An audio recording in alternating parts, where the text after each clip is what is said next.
মিষ্টি বানিয়েছিল। Thank you. কেমন খেতে? তুমি আমায় বিয়ে করবে তো ম্যাডাম? কি?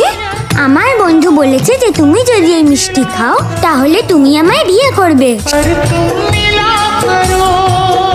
ঠিক আছে, আমি করব তোমাকে বিয়ে, কিন্তু তোমাকে আগে তুমি বড় হয়ে যাও, ঠিক আছে? ঠিক আছে।